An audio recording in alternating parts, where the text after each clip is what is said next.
श्रीमद् भागवत महापुराण अष्टम स्कंद 22वां अध्याय।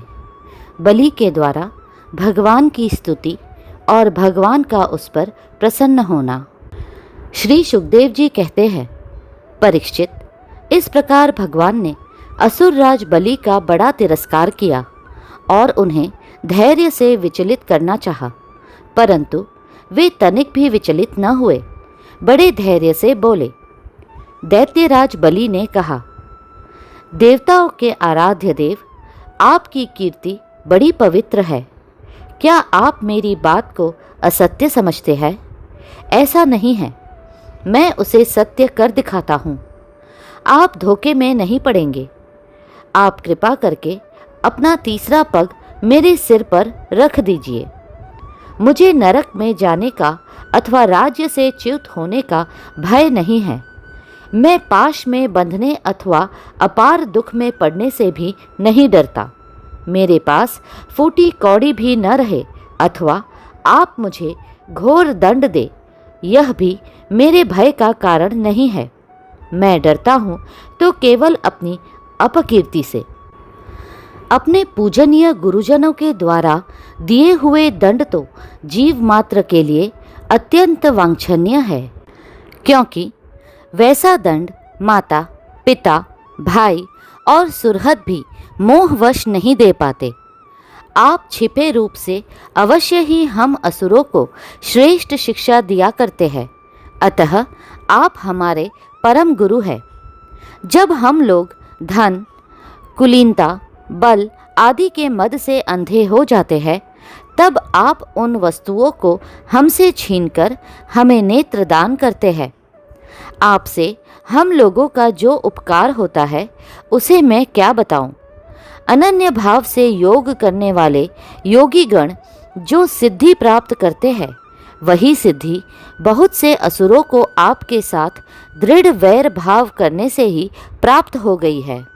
जिनकी ऐसी महिमा, ऐसी अनंत लीलाएं हैं, वही आप मुझे दंड दे रहे हैं और वरुण पाश से बांध रहे हैं। इसकी न तो मुझे कोई लज्जा है और न किसी प्रकार की व्यथा है। प्रभो, मेरे पितामह प्रहलाद जी की कीर्ति सारे जगत में प्रसिद्ध है। वे आपके भक्तों में श्रेष्ठ माने गए हैं। उनके पिता हिरण्यकशिपु ने आपसे वैर विरोध रखने के कारण उन्हें अनेकों प्रकार के दुख दिए, परंतु वे आपके ही परायण रहे। उन्होंने अपना जीवन आप पर ही निछावर कर दिया। उन्होंने यह निश्चय कर लिया कि शरीर को लेकर क्या करना है, जब यह एक न एक दिन साथ छोड़ ही देता है। जो धन संपत्ति लेने के लिए स्वजन बने हुए हैं, उन डाकुओं से अपना स्वार्थ ही क्या है। पत्नी से भी क्या लाभ है, जब वह जन्म मृत्यु रूप संसार के चक्र में डालने वाली ही है। जब मर ही जाना है, तब घर से मोह करने में भी क्या स्वार्थ है। इन सब वस्तुओं में उलझ जाना तो केवल अपनी आयु खो देना है। ऐसा निश्चय करके मेरे पितामह प्रहलाद जी ने, यह जानते हुए भी कि आप लौकिक दृष्टि से उनके भाई बंधुओं के नाश करने वाले शत्रु हैं, फिर आपके ही भय रहित एवं अविनाशी चरण कमलों की शरण ग्रहण की थी। क्यों न हो, वे संसार से परम विरक्त, अगाध बोध संपन्न, उदार हृदय एवं संत शिरोमणि जो है, आप उस दृष्टि से मेरे भी शत्रु है। फिर भी विधाता ने मुझे बलात् ऐश्वर्य लक्ष्मी से अलग करके आपके पास पहुंचा दिया है।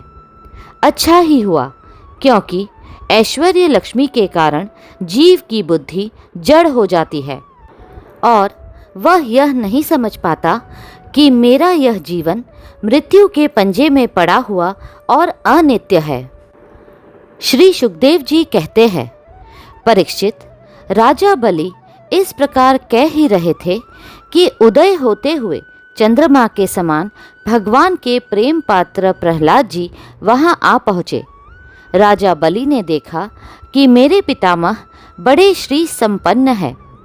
कमल के समान कोमल नेत्र है, लंबी लंबी भुजाएं है, सुंदर ऊंचे और श्यामल शरीर पर पीतांबर धारण किए हुए है। बलि इस समय वरुण पाश में बंधे हुए थे, इसलिए प्रहलाद जी के आने पर जैसे पहले वे उनकी पूजा किया करते थे उस प्रकार न कर सके। उनके नेत्र आंसुओं से चंचल हो उठे, लज्जा के मारे मुंह नीचा हो गया। उन्होंने केवल सिर झुकाकर उन्हें नमस्कार किया।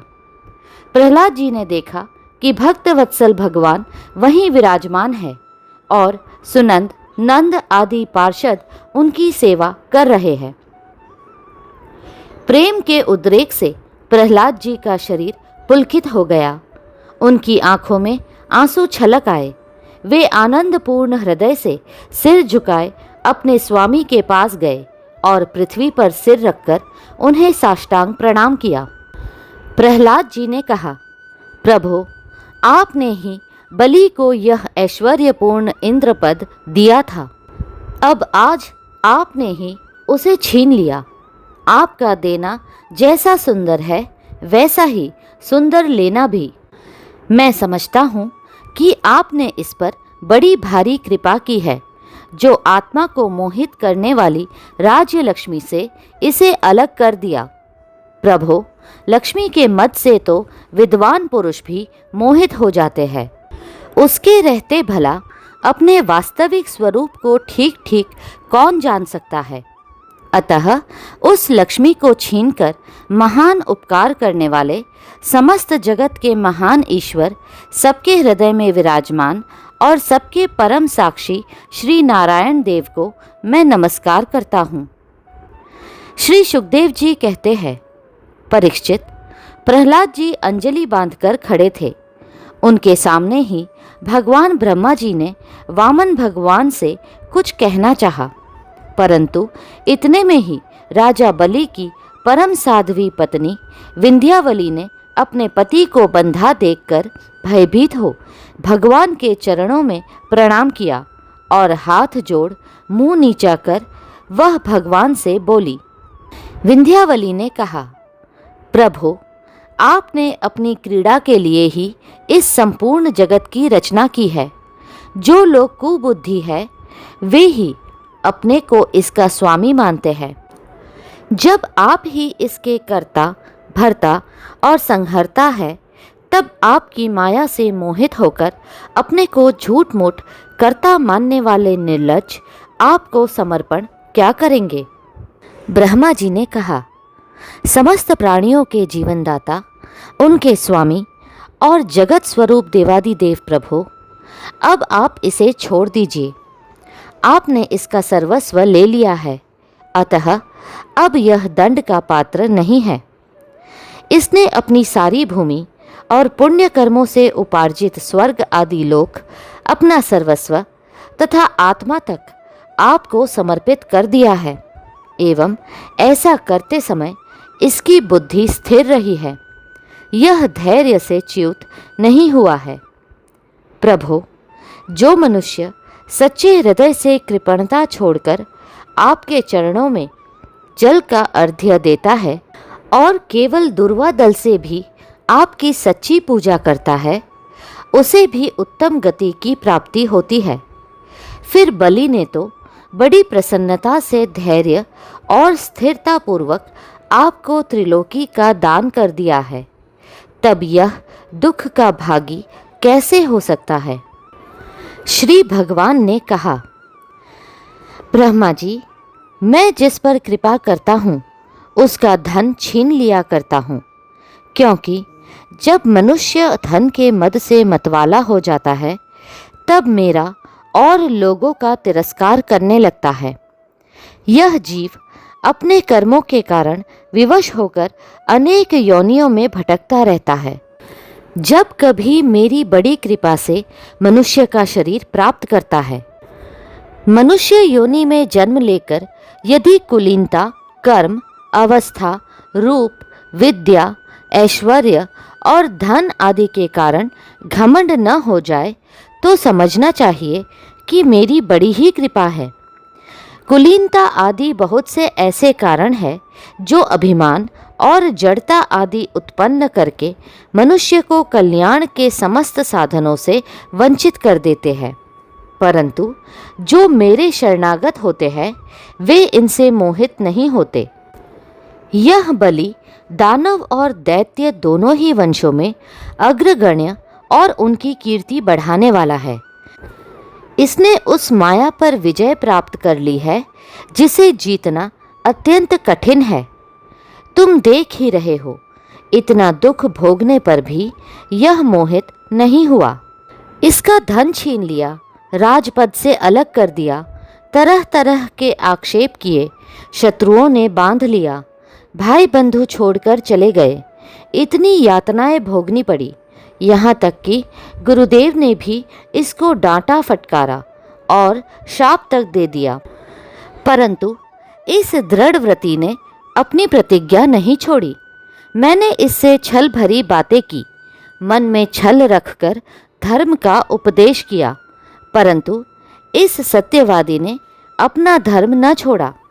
अतः मैंने इसे वह स्थान दिया है जो बड़े बड़े देवताओं को भी बड़ी कठिनाई से प्राप्त होता है। सावर्णी मनवंतर में यह मेरा परम भक्त इंद्र होगा। तब तक यह विश्वकर्मा के बनाए हुए सुतल लोक में रहे। वहाँ रहने वाले लोग मेरी कृपा दृष्टि का अनुभव करते हैं, इसलिए उन्हें शारीरिक अथवा मानसिक रोग, थकावट, तंद्रा, बाहरी या भीतरी शत्रुओं से पराजय और किसी प्रकार के विघ्नों का सामना नहीं करना पड़ता। बलि को संबोधित कर, महाराज इंद्रसेन, तुम्हारा कल्याण हो। अब तुम अपने भाई बंधुओं के साथ उस सुतल लोक में जाओ जिसे स्वर्ग के देवता भी चाहते रहते हैं। बड़े बड़े लोकपाल भी अब तुम्हें पराजित नहीं कर सकेंगे। दूसरों की तो बात ही क्या है। जो दैत्य तुम्हारी आज्ञा का उल्लंघन करेंगे, मेरा चक्र उनके टुकड़े टुकड़े कर देगा। मैं तुम्हारी, तुम्हारे अनुचरों की और भोग सामग्री की भी सब प्रकार के विघ्नों से रक्षा करूँगा। वीर बलि, तुम मुझे वहाँ सदा सर्वदा अपने पास ही देखोगे। दानव और दैत्यों के संसर्ग से तुम्हारा जो कुछ असुर भाव होगा वह मेरे प्रभाव से तुरंत दब जाएगा और नष्ट हो जाएगा। अगला अध्याय शीघ्र ही साझा होगा। कृपा करके लाइक, सब्सक्राइब और शेयर करें।